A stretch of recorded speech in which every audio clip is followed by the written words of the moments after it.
Thank you, Dr. Irvine, and good morning, ladies and gentlemen. When you called me and told me that the time of on Saturday on which this was occurring, I thought to myself, God, I haven't been up this early on Saturday to speak since my bar mitzvah. I got to tell you, I want to augment some of the things that Randy so eloquently presented. I have this idea of the prophylaxis of malpractice, how to stay out of my office, and I want to talk about some of the things that Randy talked about and expand on them. But one of the things that just came up was the question about dealing with the unhappy patient.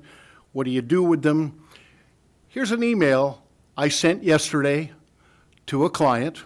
And basically, I had prepared at the client's request a settlement agreement and release because the physician decided that to placate and hopefully satisfy an unhappy patient, he would refund the money that the patient paid for bilateral cataract surgery and lens implantation. I suggested that the physician place this on his letterhead and sign it and give it to the patient at the same time the patient signed a release, releasing the physician from any further responsibility in providing care. Here's what I told the physician to write to the patient. Dear Mr. Patient, I regret that our relationship is terminated.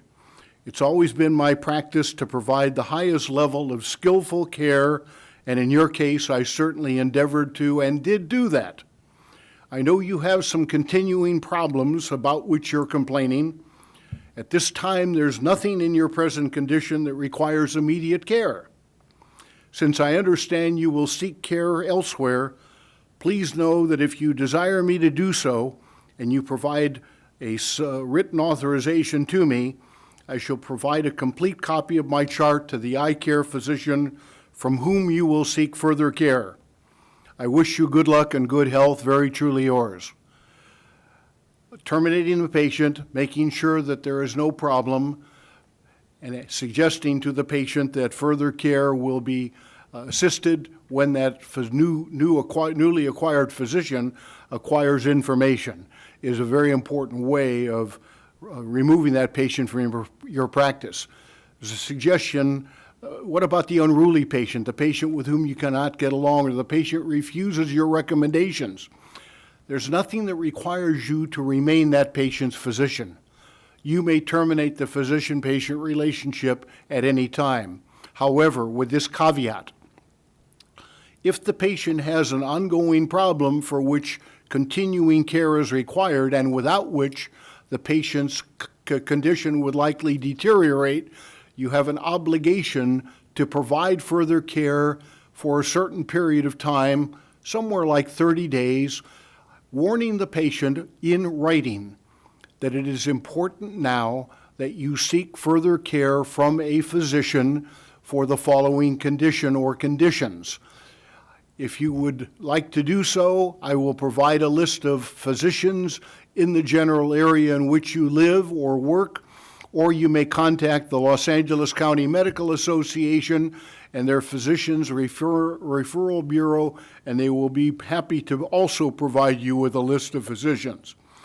If you have any question about this matter, please contact me, but don't let your eye care go without assistance. Make sure you take steps as sending a letter to that patient to cover your butt. That's all there is to it. So many of the things that I recommend are things that hopefully will keep you out of my office. Let me go through some of these quickly because Randy covered them. I have no financial district. Consider your patients. Elderly, slow to react, sick, scared, poor vision, impaired hearing, confused, and under stress.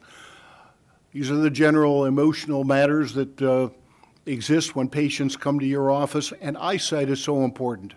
Everybody knows and understands that. It's not like a heartburn particularly or an ingrown toenail. Eyesight is precious to everybody, and every one of us knows how precious it is. They can be upset. Patients don't like to be told that they're going to go blind. You're going to have reduced vision, or you're going to have great difficulty perceiving light. Remember, your patients know in this day and age of technical and procedural advancements that if they come to a doctor, they expect to be cured. And if they're not cured, they begin to question, why has this happened to me? Must have been your fault, not mine. So make sure you address the unreasonable expectations portion of the patient's mentality, and you and your staff can assist in that matter. Very, very important to remember ophthalmic patient triage. Basically, let your staff know that there are certain conditions that require that patient to be seen immediately or as soon as possible. And if, in fact, that patient makes a call to the office and you've never even seen that patient before, and you take steps to give advice, either yourself or through your staff, you become potentially responsible for any negligence that occurs in arranging to respond to the patient's complaints. Prioritization of calls, basically, if there's an emergency, your office staff, your telephone receptionist should be given some information. And if there's a failure by your staff to make certain that an appropriate and immediate appointment is made, you become responsible, because you are responsible as the employer of that individual for the acts and omissions by that employee. Here's something I took from the American Academy of Ophthalmology's information statement, something that I suggest that maybe you might put on a card and have it right next to each telephone number or telephone in the office that your staff may answer. These are the various things that involve ophthalmic emergencies, and something for which there should be immediate steps taken to respond with a very quick appointment. And I can tell you that patients call, and unless you have some record of them, the likelihood is that your staff member will not remember. So it's always one of those he said, she said stories. And the same thing about keeping records. The more in the records, the better it is for you. If there is, under the circumstances, some question that your receptionist has about a call, whether the patient needs to be seen quickly, discuss it. Encourage your staff member to ask you, and you be the one to make the ultimate decision. Come in now or go to the emergency room and have something documented. So important to do that, because under the circumstances, the documentation can save your butt later on. Receive call from Mrs. A, complains of flashing lights and floaters and a curtain across the vision of her left eye. Advise patient to come in immediately, or if you're not available, to see another eye doctor immediately or go to the emergency room. These are the kinds of things that will help. You get a call from a pharmacy wanting to renew a prescription, make sure you document it. I'm defending a case right now where a patient had been given some corticosteroids because she had some ocular inflammation following surgery, and it persisted. She had some real problems, the UGG syndrome, lots of renewals by staff members, most of which were not in the doctor's records. Patient comes to another ophthalmologist, essentially with a 0.9 cup, unbelievably restricted fields, and is now suing the doctor because corticosteroid, we know, can produce elevated intraocular pressure. And that's what happened to this patient. And the likelihood is we're going to wind up paying her some pretty good money down the line. It's likely to happen at one time later on in the lawsuit. Friendly, safe environment. Be sure that your office is accommodating. People with impaired vision need a way to ambulate without hazard. Be careful. I've got a case right now, too, and it involves a claim against an ophthalmologist. One of his patients, wheelchair-bound, was being taken down a ramp in a handicapped-equipped building, and the staff member lost control of the wheelchair. Patient went down the ramp without attendance, pitched forward, suffered a depressed, fractured skull, was very unhappy about that visit to the doctor. So make sure that you have a safe environment for that patient. And again, you have an obligation to make sure that accessibility to your office is safe and appropriate and in conformity with statutes. We're dealing with a bunch of lawyers in Southern California now and elsewhere that are out looking for ADA suits showing that the doctor's office failed to comply with the Americans for Disability Act statute that requires safe places, that requires toilet paper dispensers to be a certain length above the floor. Be careful. Have somebody take a look if you have any concern. But these are the things of which you should be aware that really don't involve necessarily your actual treatment of patients, but that which involves your practice. Safety and seating, patients that have seeing eye dogs have to be accommodated. If there's a potential emergency, oxygen, defibrillators, that type of thing. If there's any equipment malfunction, make sure you're very concerned to repair it. I have a doctor that I represented many years ago that passed on about 5 cases of acanthamoeba because they were reusing the Tonapen tip. And I got to tell you, it was a very, very troublesome and impossible case to defend because of that. So make certain that if there's any impaired equipment or your equipment that conceivably could be reused, that at least it surely gets sterilized and doesn't expose a patient to any pathogen that could be vision threatening. I'm a big fan of giving a patient an informed consent form for dilation. If you know the patient is coming to your office likely to be dilated, tell them in advance. Bring someone with me or with you. Got a case that recently was reported to me. A doctor is treating a patient for wet macular degeneration. Both eyes are affected, one worse than the other.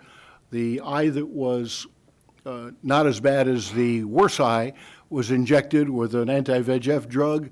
The patient had been told the eye would be dilated, bring someone with you. Nobody checked to see that that did occur. Patient got out of the office, walked out, got in her car, drove 3 blocks, hit a pedestrian and killed the pedestrian. The doctor, in a situation like that, has good documentation in the records, but I have to tell you that it's a concern. When I talk about documentation, and I'm not getting any payment for this, but let me suggest to you, if you'd like some consent forms that are, I believe, excellent on all the various subjects of ophthalmology, go to OMIC. Go to the website, OMIC. They've got a section, punch through the various prompts. They've got a great section about consent forms, and they have one about pupil dilation because I helped write it. And I really think it's important to do it. Got patients with new contact lenses, prism glasses, spend some time with them. Don't let them leave until you're sure that they can ambulate. Same thing about contact lenses that are new. Very, very different for different patients. But again, make sure that you don't let that patient walk out of your office in a condition where they can harm themselves or others. Special needs patients obviously need careful attention. And this is with people with mobility problems. Don't let elderly people be unattended in exam rooms. Make sure that your examination chair is lowered if you leave a patient alone in the room. And I think the patients love to see a doctor or a staff member come in the room, wash their hands in front of them. It sort of reassures the patient that this is a good practice and begins that relationship of goodness. If you're planning a procedure, There are so many things that you do in the office that are somewhat routine. And if you spend the time, of course, educating the patient about risk, hazards, complications, and alternatives, that's fine. Videos are prepared concerning eye care. The most common eye surgery in the world is cataract extraction, intraocular lens implantation. There's some great videos that are available that talk about the procedure, why it's done, where it's done, what are the risks and hazards and complications in lay terms, and letting the patient receive that information can be a very, very good use of saving your time, because that information can readily substitute for what you would say to the patient. But it's important that you follow it up. You saw the video. Do you have any questions? Here's the consent form. We're going to ask you to sign, and please have them sign it at your office, hopefully days before the surgery. So many people in this day and age of outpatient ophthalmic surgery have the patient sign the consent form at the surgery center. Patients will say later on, if something goes wrong, well, they gave me a bunch of papers to sign and said, oh, these are all routine, and I'd already been told that I was going to have some sedation, so they gave me a drug I could hardly even read and see them, but they said I had to sign these papers before I'd have the surgery, so I just signed them. That's the sort of thing that is troublesome. The patient needs to know in advance of surgery of what I call RHCNA, risks, hazards, complications, and alternatives. And you know something? It happens so often that you're going to do this by rote, by telling the patient, you've got a cataract, and there's no treatment for it other than surgery and the provision of a little tiny plastic lens that we put in the eye to restore good vision for you. But there are, like any surgical procedures, some risks and hazards, complications, and alternatives. You can have a hemorrhage, bleeding. You can have an infection. You can have retinal detachment. You can develop glaucoma. You can have worse vision than what we started with. Or, heaven forbid, you could lose your eye and even go blind.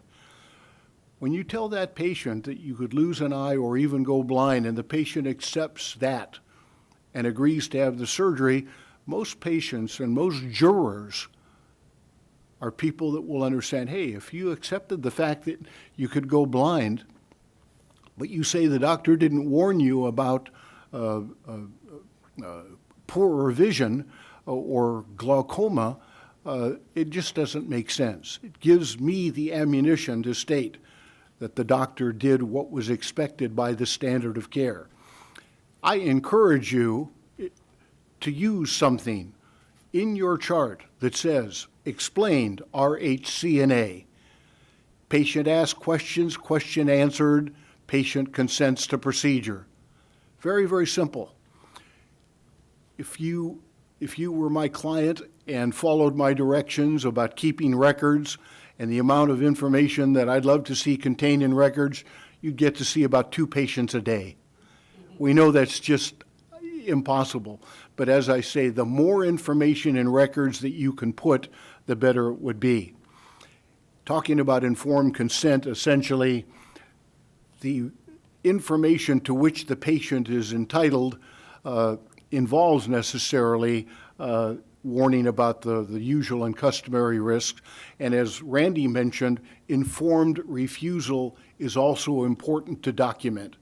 And informed refusal may also precipitate in your own minds a need to tell the patient, I just don't feel comfortable taking care of you anymore because in my judgment, you need what I've recommended, and your refusal to accept this recommendation is only going to cause your vision to continue to be impaired or get worse. Again, if you feel you've gotten to a point where for whatever reason you want to terminate the relationship with the patient, you have the ability to do so in writing, making sure that you don't abandon the patient and make that condition of the patient worse because of your failure to continue your care. Lab results, testing. There used to be, back in the Jurassic Age when I first started practicing, no surgery centers. Doctors would do surgery, ophthalmic surgery in hospitals. And all hospitals, according to the American Accreditation of Hospitals, required that there be certain lab tests, CBC, urinalysis, and a chest x-ray. I can tell you just a horror story that involved a chest x-ray that was taken routinely, read by a radiologist that had no relationship either to the ophthalmologist or the patient, but somebody that just read x-rays and interpreted them for the hospital chart. The x-ray revealed a significantly sized lesion in one of the lungs, one of the lobes of the patient's right lung. Nobody did anything about it. 2 years later, the patient came back for cataract surgery in the other eye. Same hospital.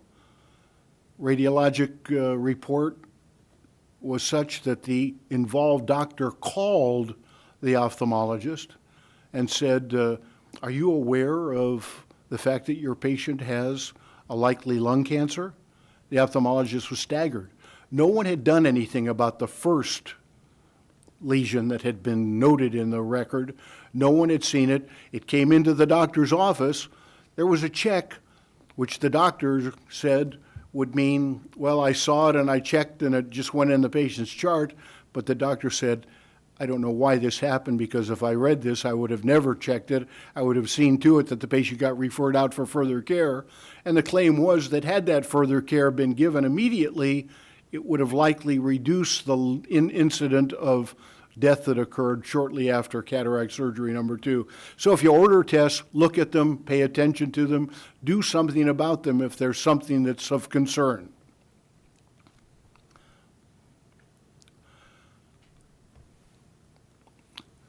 Your staff plays an important role. They deal with the patients all the time, so make sure in your office that the staff is helpful, friendly.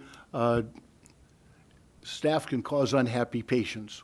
And ultimately, as Randy had mentioned, unhappy patients are the ones that can cause lawsuits. Talked a little bit about hand washing. Explanations about what you're doing are so important, and Randy covered that so well. Emotional needs are so important to address. Make the patient feel comfortable. Again, I can remember when ophthalmologic surgery used to be conducted in a hospital, and frequently a patient would remain overnight at least after cataract surgery. You have a problem, or you have some problem for which the patient has to be hospitalized, and it's rare in most ophthalmologists' practice. That should be a patient that should be at the top of your list for attention. Nobody likes the patient that's unhappy, the patient that bugs you, the patient that always wants to know more, the patient that should turn a 5-minute visit into a 30-minute debacle. But that should be a patient to whom your attention should be paid, along with the family. Remember, HIPAA violations must be avoided too. If your patient is accompanied by someone, a relative, make sure you get the patient's permission to talk to somebody about them, because doing so without that patient's permission can constitute a HIPAA violation. That is, the disclosure of confidential information to someone other than the patient, where the patient has failed to actually authorize that communication. The necessary to speak to the patient, again, if somebody calls as a relative, make sure you have something in the chart that indicates, received a call from Ms. Doe, patient's daughter. Very concerned about such and such. Indicate, I can't talk to you without your mom's permission. So let me give her a call real quickly, and I'll get right back to you. Document conversations. Very, very important that you do so. And the fact that the patient gave his or her consent for you to speak to others. You don't have to do so with respect to another physician that's caring for or has interest in caring for the patient, but any family member or relative or other representative of the patient. There must be permission given by the patient for you to discuss the patient's condition.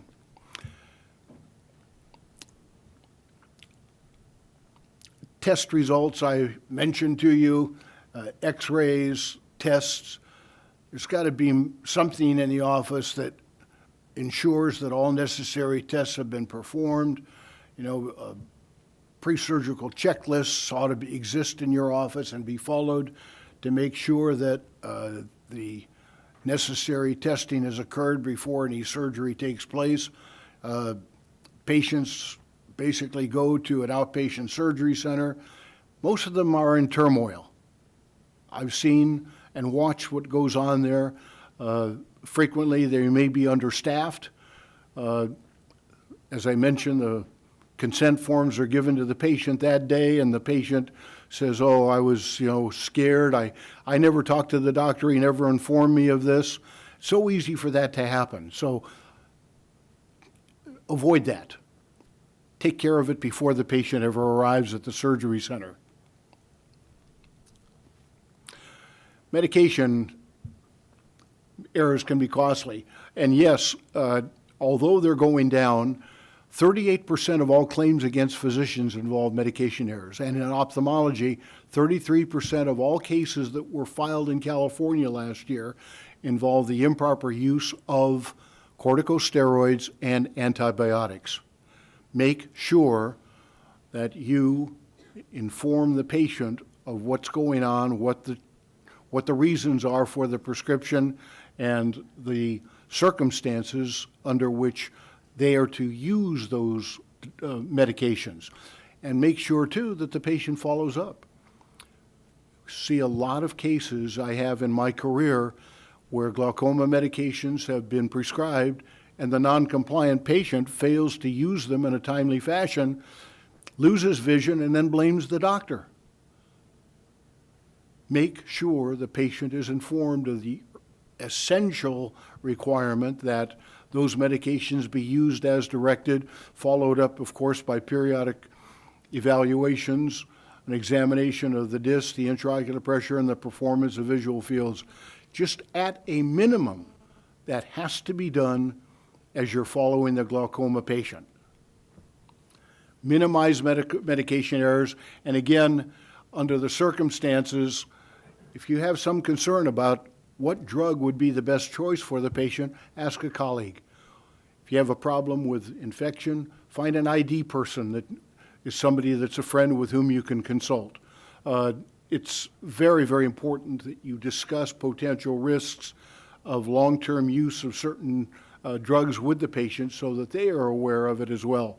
Nobody wants to be surprised, particularly the patient. And particularly the patient says, I should have been told. I had the right to know if using this drug was going to also harm me, even though the initial use of it was to help. I think you get the idea about medications and how important it is to document their use. If you decide, I might say, to utilize a medication different from the manufacturer's intended use, warn them. Good example right now are the use of anti-VEGF drugs. Basically, they were used originally in addressing problems of colon cancer. And it was found that ultimately they had a very, very beneficial ophthalmic effect on the patient with wet macular degeneration. So although they are becoming widely accepted, it's important to let the patient know that we have a drug that we think can help, here's the situation, and an explanation of why you've chosen it, why you're using it is terribly important. This is the best ammunition we have to address your problem. And we're hoping to preserve as much of your vision as we possibly can.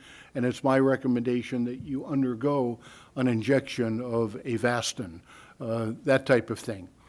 So let the patient know of that. Oh, I mentioned something here that I just glossed over real quick. If you have a co-management situation, make sure you have a clear understanding with your co-management person, whether it's a physician or in many cases an optometrist, the delineation of duties. Make sure that if you've passed on a patient to an optometrist, that the optometrist is capable and competent to deal with the likely problems that can occur after a procedure has been performed. I saw this most often in post-LASIK patients where an optometrist co-managed a post-LASIK patient after the LASIK surgery occurred, and very often some inflammatory conditions occurred that should have been recognized immediately and treated appropriately that were not recognized, and the optometrist and the ophthalmologist were each held responsible for the failure to properly manage the patient after this surgical procedure. So make sure that you and the co-manager each understand your role and let the patient know that you're going to be seen by your referring optometrist, but I will always be available for you. So if you have any problem, please call me and we'll be happy to chat with you. Talked about unrealistic expectations. Again, make sure you let the patients know that there's always a possible complication. When they occur, as Randy had mentioned, be sensitive. I have always suggested to doctors, tell them, gosh, I really, really regret. I'm so sorry that this happened, but we're going to address it. I've got some help from really, really good specialists that will assist in the further care. We're going to do everything we can for you. And please understand under the circumstances that these things happen. I'm sorry that they occurred, but we're going to address your problem, and that patient should be very, very visible to you and on your list of communications. Just wanted to call, see how you're doing. Hey, I know I've seen last time you saw Dr. So-and-so to whom I referred you, you're doing better. Very often, if that patient realizes that you're careful, caring, and had a complication, but it really was something that most likely was not your fault, rarely will they or their family sue you. And under the circumstances, here's a good one that I've mentioned about unrealistic expectations. Sensitive to bright lights and difficulty reading. Now the custom intraocular lenses are the vogue. You have to pay extra and convince the patient to pay an extra amount of money because their regular health insurance carriers won't pay for that. But a lot of people are unhappy with the result, ultimately. Seems to be a lot more glare, a lot of difficulty in night vision. Let them know, let the patients know that these can happen. That should be a part of your consent form if you're doing it. And again, it's the patient's perception of what's going on. The patient that complained about his post-operative visit to the ophthalmologist, the email that I just read to you, that patient's post-op vision after cataract surgery was 20/30 OU. Patient was not happy with that. Wanted to see 20/20, and now has to wear glasses with which to read. And the patient's very upset about all this. So again, remember, good patient or the good vision is subjective to the patient. And communication, as we've talked about, Randy and I, we've mentioned about how important it is for you to be a good communicator. And listening, as Randy pointed out as well. You want to talk to the patient? Hold my calls. Patients don't want interruption. They want you to be their doctor at that time.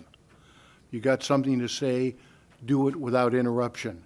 Let your staff know you're with a patient.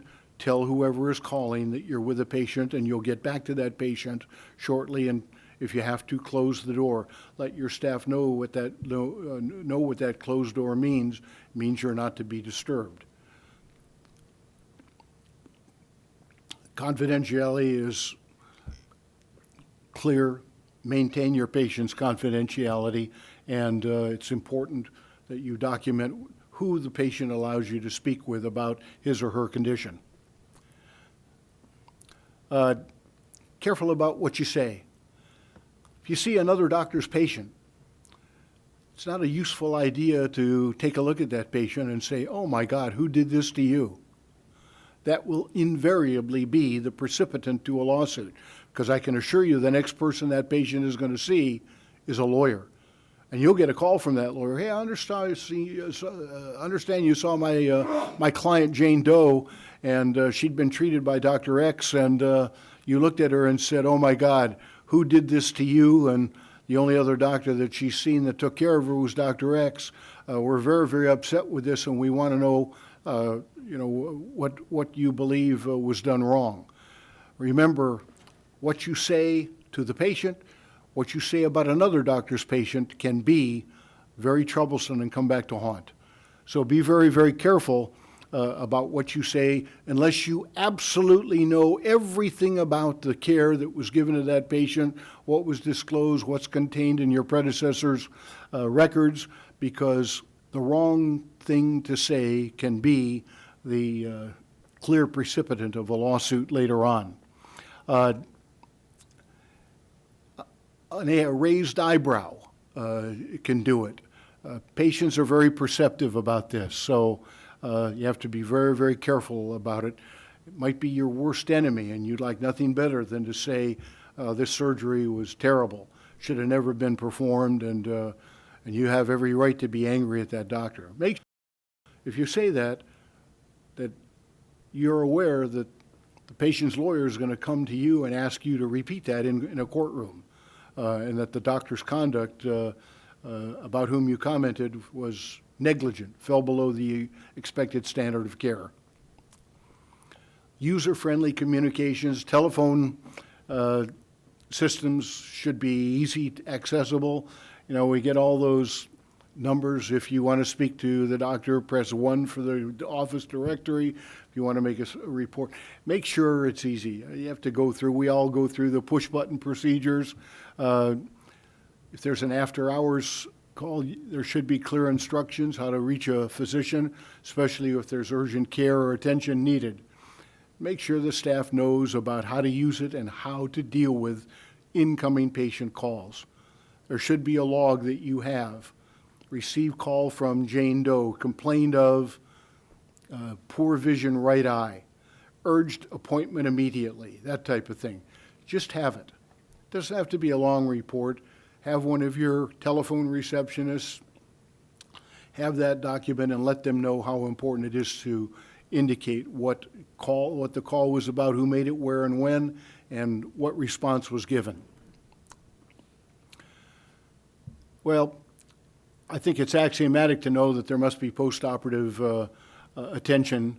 The usual factor is that after cataract surgery, classically, patient is usually seen the day after, 1 week after, a month after, and then maybe 6 months after if everything goes okay. That sort of post-op care should go on and not be interrupted. Again, if there's anything unusual that you receive by way of telephone call, there has to be attention placed in the chart about it, especially from the information you get from a staff member. Return calls, that's another way of effective communications. Do it in a reasonable time. Randy talked about this, a little more about informed consent. It's important, as I said, risk, hazards, complications, and alternatives. You can write that down, and that's sufficient, in my judgment. I can explain in front of a jury, Dr. Irvine, you wrote down here, explained RHCNA to patient, patient understands, asks questions, and consents. What did you mean by that?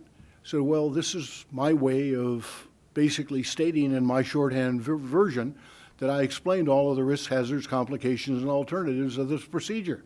I explained the fact of the surgery, what we were going to do. We were going to remove a cataract, put in a little lens, that there was always the risk of hemorrhage, infection, bleeding, glaucoma, retinal detachment, poor vision, loss of the eye. And I do that in every patient. That's my custom and practice. And that's excellent evidence in front of a jury. There's nothing that says you have to write it all out. And then it's augmented, of course, by the written consent that you will have the patient sign for that particular procedure, and have particular procedure consent forms. If you're doing cataract surgery with lens implantation, have a consent form for cataract surgery. If you're doing surgery for retinal detachments, have one for it.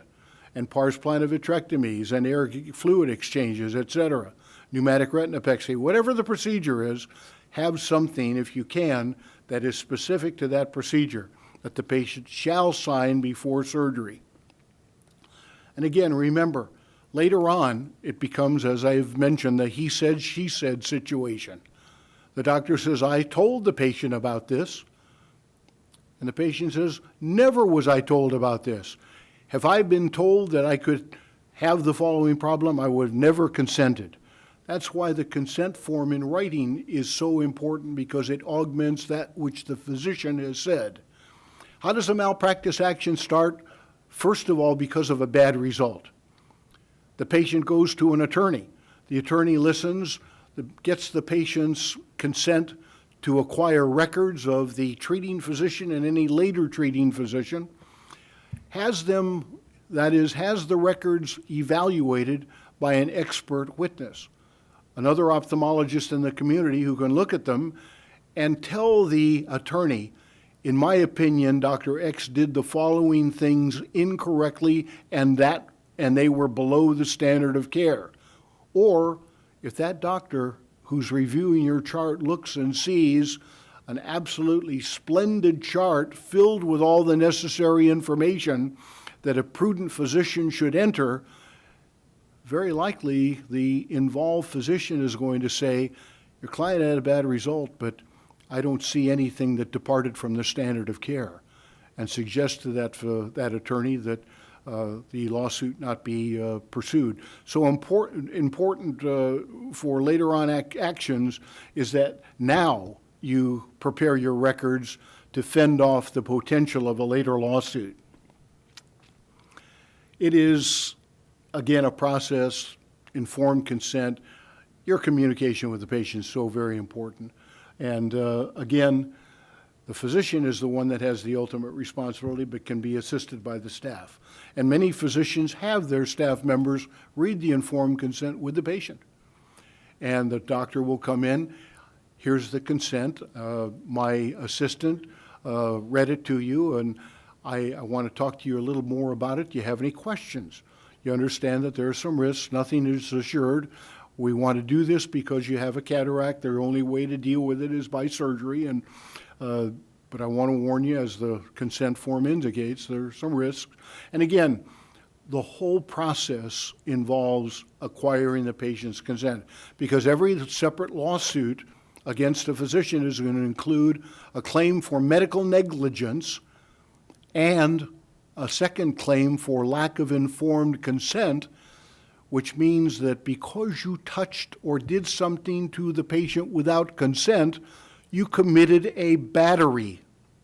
A battery may even include a claim for punitive damages, damages intended to punish you, which your insurance company will not pay for. But a lot of lawyers like to put in that type of claim because it urges the insurance company to pay for damages that are covered, and asks and hopes that the physician will make a demand that the insurance company pay, so as to prevent personal exposure of the physician to money out of his or her pocket. So again, informed consent can head off these claims right from the very beginning. Obviously, free and clear consent, and the question is, what is a jury here? Question is, would a patient in the position of, or would a person in the position of the patient have accepted the treatment had there been adequate information? And that's always the question that needs to be answered, that I need to argue to a jury.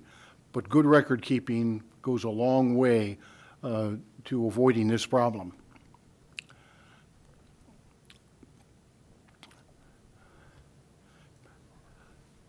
I think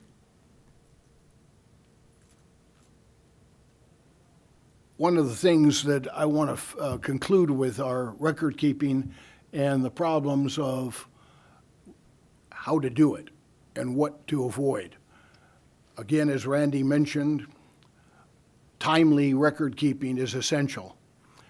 You go back and you alter a record when you learn of something that has happened that's troublesome that you want to explain. If you do it, and I don't urge you to do it, but if you should do it, date it and initial it. Because you'll be asked, "Doctor, did you make this entry on the day that you saw my patient?" "Well, no, I didn't." "Did you add this to the record after you found out of my client's unhappiness?" "Well, I don't remember why I did it, but I realized one day I was thinking about the case and I realized I hadn't put in the chart that I had done an indirect examination of the retina and I found no holes, tears, or detachment." "And when did you do that, doctor?" "I can't remember." So if you choose to augment your record, that is, you want to add something, and which I urge you not to do, then you may be able to explain it later on. Its absence in the record is going to make your case a little weaker, but I can handle that. I can help. But I urge you, don't change your records because they'll come back to haunt. Invariably, it will come back to haunt. I've seen it happen. It's very troublesome, very difficult to defend. The doctor's credibility goes right down the toilet if a jury believes that this doctor has made a mistake and then tried to cover it up. Don't destroy or alter a patient's records. Make sure that your notes are complete, legible, timely, and comprehensive. And again, with electronic medical records these days, the scribbles of a doctor are generally avoided, but there's still some people that keep handwritten records. And the idea of including in every patient visit the usual things that you were learned and taught in medical school or residency about SOAP, subjective, objective assessment and plan, an awfully good way to do it.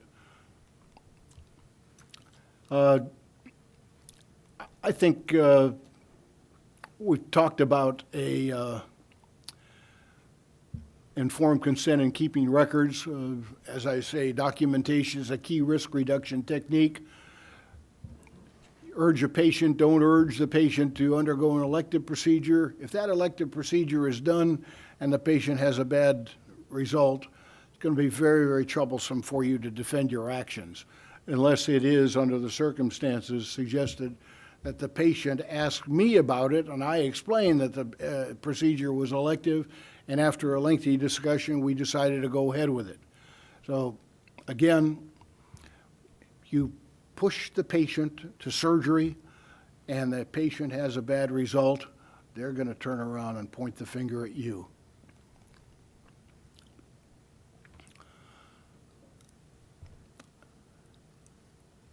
If under the best of circumstances you can do it, if you have, and I have a few clients that actually have a rubber stamp that indicates I acknowledge that I've been informed of the risks and hazards, complications, and alternatives of procedure, check with the patient's initials, et cetera. That I'm undergoing the surgery because, and there's a line written, this is on one big 8x10 page in the doctor's records, because I can't see well with my right eye, or the glare at night is bothering me so badly that I want to have that fixed, that type of thing. Again, these are the sorts of things that keep you out of my office. Keep your records protected. Make sure that you don't give them to anyone that is not entitled to them. The patients are entitled with a property signed authorization. And again, Randy mentioned, be careful of the sensitive information in the records. But again, if it's important to what you do and what you need to know, patient is an alcoholic, or a patient has a gastric ulcer and is on certain medications, and you're going to be giving the patient oral medication that might have an adverse effect or impairment when combined with the patient's already taken prescriptions, make sure you're aware of that and know about it. You're going to be asked by medical care organizations, Blue Cross, Blue Shield, for information, and obviously make sure that you limit the records you give for only those times that the patient was a subscriber. Managed care is a nightmare for you, I'll bet. Dealing with them when you make recommendations for care and they deny it, as Randy mentioned, be the patient's advocate. There's no one else that can do it. You're the one that says what's needed. Right now, I just came across a case that was referred to me about a patient that was found to have a squamous cell CA on the left lower lid, and authorization was made for certain surgical care and was withheld. The doctor pushed. The CA metastasized. The patient required a virtual exoneration of one side of the face during the time that they're waiting for approval of care. So you need to make sure that you jump on those cases and do something about it for your patient.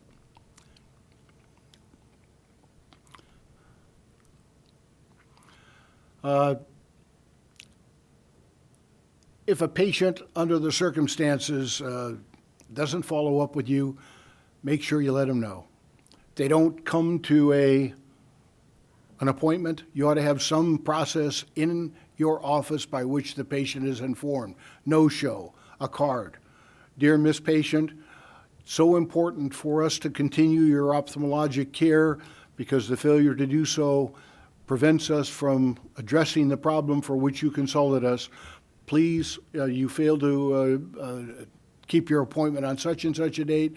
Please call the offices when you receive this to make another office appointment or to let us know if you are discontinuing your care with us. Very important that you have something like that. Talked a little bit about co-management. I don't want to repeat any more. Document consultations, very, very important. And again, if you're a general ophthalmologist, a consultative ophthalmologist, and you take on a patient that has a neuro-ophthalmologic problem, you're going to be held responsible to the standard of care of the neuro-ophthalmologist, even though you have no neuro-ophthalmology subspecialty training except that which you might have rotated through during your residency. So it's important to refer. Recognize the problem. If it's beyond your skill, expertise, refer. Good example here of what happened to a doctor, the doctor who was admonished by a court for not protesting vigorously enough, and it's very, very important that you tell the managed care organization of the need for care, and as Randy mentioned, you're that patient's advocate.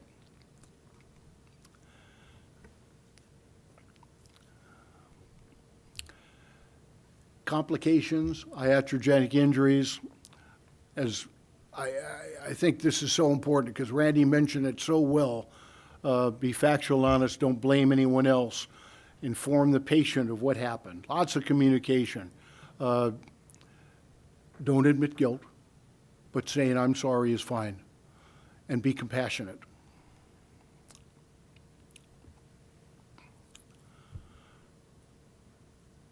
If you have a question about physician practice, you can call the CMA. Or, since you're here today, this confirms you as my friends. You can call me. I'll be happy to help. May cost you some soft contact lenses or a couple bottles of Chardonnay, but I'll help. 24/7. Nice to talk to you. Any questions?